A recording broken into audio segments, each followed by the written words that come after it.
déclarons la guerre. Oui, c'est la guerre. Tamponnez tous les papiers. Oui. Bienvenue à tous, chers compatriotes. Nous sommes en temps de guerre. Unissons-nous tous contre les Boches. À bas les Boches. La France a besoin de vous. Approchez, approchez. La guerre est proche, venez.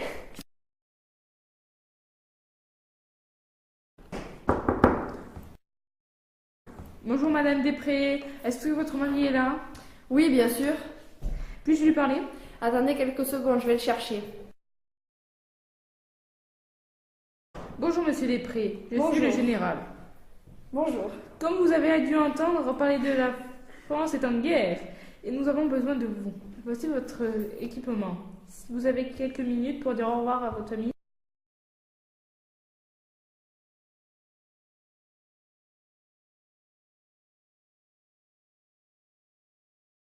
Veuillez me suivre. Oui.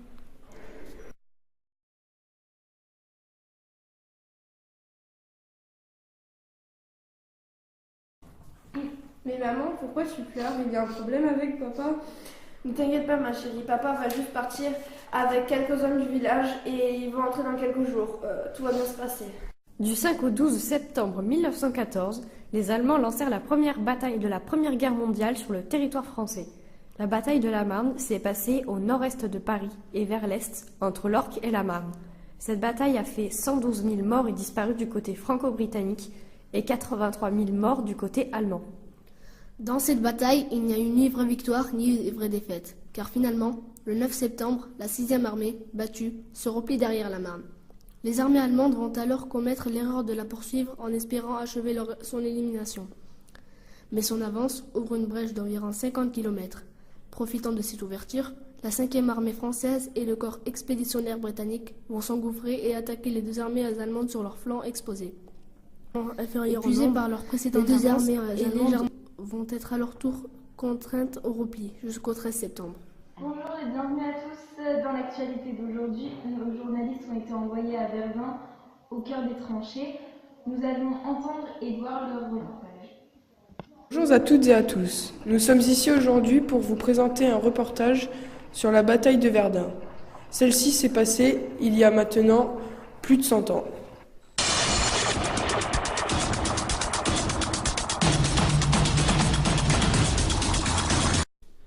La bataille de Verdun débute le 21 février 1916 à 7h15 et s'achève le 19 décembre 1916.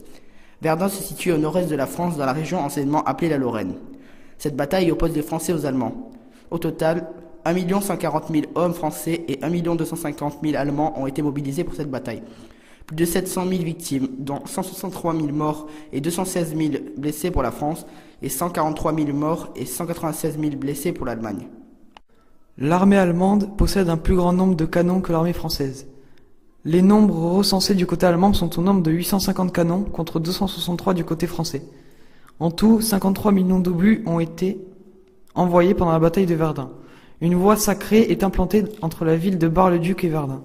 Celle-ci permet d'acheminer des renforts et revitaliser les tranchées. Les 2 tiers de l'armée française sont mobilisés à Verdun. C'est la plus longue bataille de la Première Guerre mondiale et l'une des plus dévastatrices. Des villages entiers sont dévastés et reconquis le lendemain. La bataille de la Somme débute le 1er juillet 1916 en Picardie. Dès le premier jour, 19 000 soldats meurent et 58 000 soldats sont mis hors de combat par leurs blessures. Malgré l'apparition de la nouvelle arme anglaise, le char, qu'ils appellent aussi le tank, les troupes se font décimer. Nous avons demandé à Billy, soldat écossais, comment il vit cette bataille. Voici ses propos. The life is so hard, so difficult. My friend John died in the no man's land yesterday. It's one very long ride to go back home.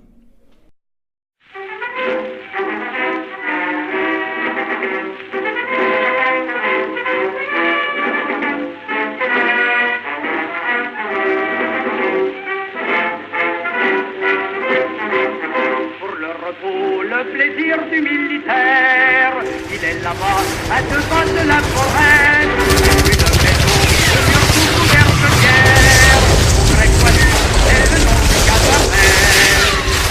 L'alternance est jeune et tranquille. Les terres donnent un million. Comme le combat de l'esprit. Nous l'appelons la Masseno. Nous en rêvons la nuit.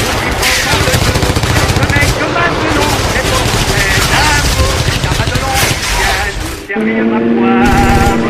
La querelle contre le ton du Enquêter dans les usines où travaillent les femmes pour l'effort de guerre et aussi parce que Nous sommes en 1914, dans une guerre totale. Elle implique la participation de tous. Les industries se reconvertissent en usines d'armement. Ils font appel aux femmes et aux main-d'œuvre des colonies pour remplacer les hommes et leur subordonnés.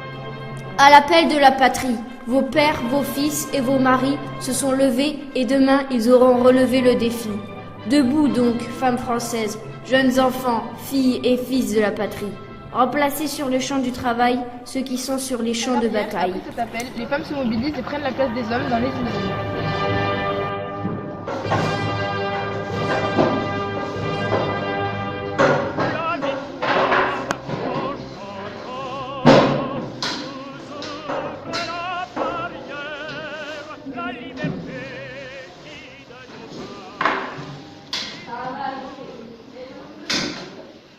Dans les champs,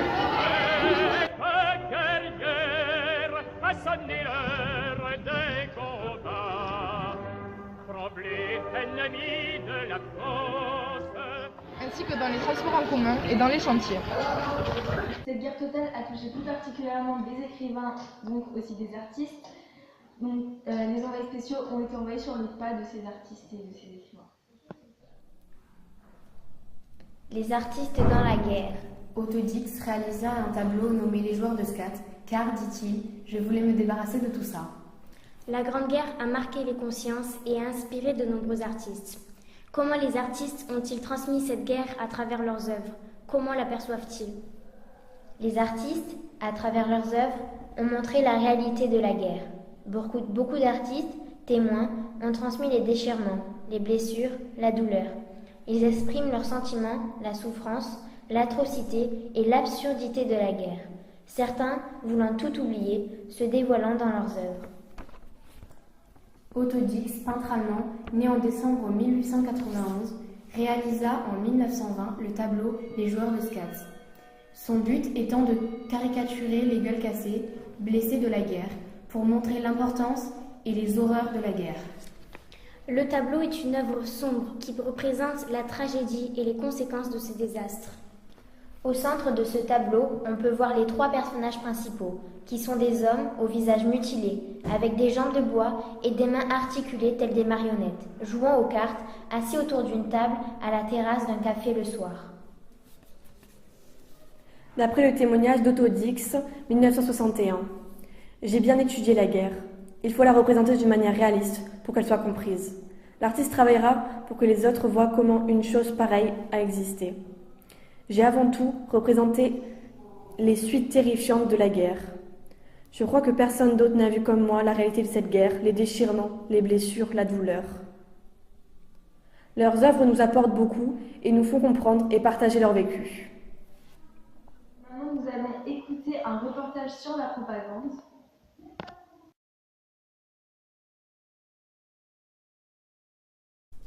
Nos soldats ont pris l'habitude des balles allemandes et des shrapnels. Et l'inefficacité des projectiles de nos ennemis est l'objet de toutes les conversations. Les shrapnels, en effet, éclatent mollement en l'air et tombent en pluie de fer inoffensive, ou s'enfoncent dans la terre sans éclater. De plus, le tir est très mal réglé, et nos piou-piou n'en parlent qu'en riant. Quant aux blessures causées par les balles, elles ne sont pas dangereuses. Un de nos amis qui revient de la frontière a pu constater que les balles allemandes traversent les chairs de part en part sans faire aucune déchirure. Des traces terribles et irréversibles, nos envoyés spéciaux ont assisté au défilé des gueules cassées. Aujourd'hui, le 12 juillet 1919, un défilé des gueules cassées a eu lieu. À travers la présence du président, la France rend hommage à ses glorieux soldats.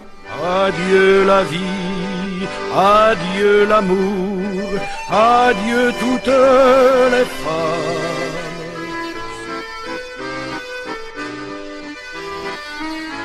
Nous comptons 6,5 millions de gueules cassées, invalides, aveugles, gazées, handicapés, amputés. Les hommes ont vécu sous les tirs d'artillerie, les bombes, les grenades, les obus qui dilacèrent les chairs. La tête est souvent la partie du corps la plus exposée. Mais comment survivre après cette expérience traumatisante? Adieu la vie, adieu l'amour, adieu toutes les femmes. Ils sont souvent confrontés à l'indifférence des valides qui veulent oublier la guerre. Par un devoir de mémoire, nos reporters ont été envoyés devant les monuments aux morts, plus particulièrement à celui de Grenelle. La Première Guerre mondiale a fait 9 millions de morts au total, avec plus de 2 millions d'Allemands et près d'1 million de Français. Suite à la guerre, 400 000 soldats sont décédés à cause des blessures ou de maladies. Plus tard, la grippe espagnole fait 200 000 victimes en France. Les blessés marqués à vie sont plus de 6 millions et les morts ont laissé 3 millions de veuves et 6 millions d'orphelins. On constate une baisse de natalité depuis la guerre et un déséquilibre entraînant une surpopulation de femmes. À cause de pénurie de main-d'œuvre, les reconstructions sont ralenties ou souvent annulées. Des villages ont disparu de la carte. On constate une désorganisation des circuits commerciaux et les productions agricoles et industrielles sont effondrées. La France est épuisée économiquement et endettée financièrement. Naissent les conditions qui entraînent le premier État communiste. À Paris, le 28 juin 1919, le traité de Versailles est signé. Il amène à la destruction de l'Empire Autriche-Hongrie. L'Alsace et la Lorraine est rendue à la France et l'Allemagne est séparée par le couloir de Danzig.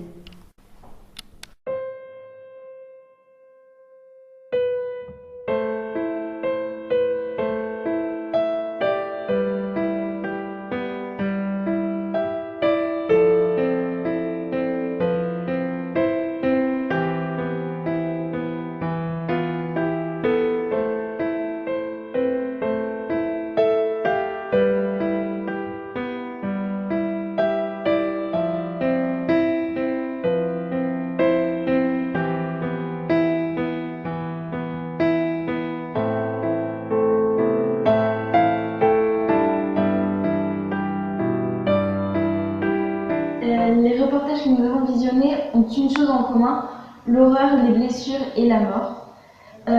Plus de 10 millions de Franco-Britanniques ont perdu la vie pendant la guerre de 14-18.